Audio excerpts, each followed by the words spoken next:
Dr. Dwight Jennings. Here at our clinic, Northern California Craniofacial Center, we treat a wide variety of medical conditions through jaw orthopedics.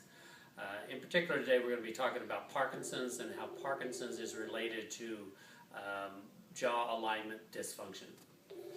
Most of our Parkinson's patients, when they present, their jaw joint is compressed too far back in the skull, as illustrated by this model.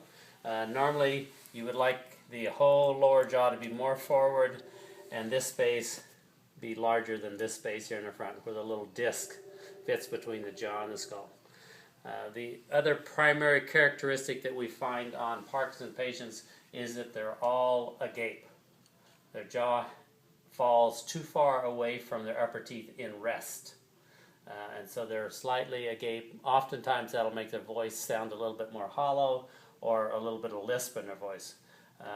But you like when the teeth bite down, that there be adequate space back here. And these days we find a number of cases where the jaw is just too far back. There are a number of reasons why jaw alignment has a major influence on Parkinson's symptoms. With regard to rigidity, the Japanese have done 35 years of research showing that anytime the teeth are shortened on one side of the body, it induces an increased hypertonicity in the muscles on the opposite side of the body. So there's very strong, compelling evidence that rigidity can be induced with the bite being off. Another main symptom you find in 70% of Parkinson's patients is that they have an abnormal blink reflex. Blink reflex is modulated by your trigeminal nerve, which controls your jaw muscles, the sensory from your trigeminal going in and affecting the seventh facial nerve coming out to cause the eyes to blink. With bite dysfunction, the trigeminal sensory is disturbed in a high percentage of the cases, and that would alter blink reflex. Smell, there are two noses. There's our olfactory, which most doctors are aware of, but few are aware of is that the trigeminal nerve going to your jaw muscles also controls your chemoreceptors.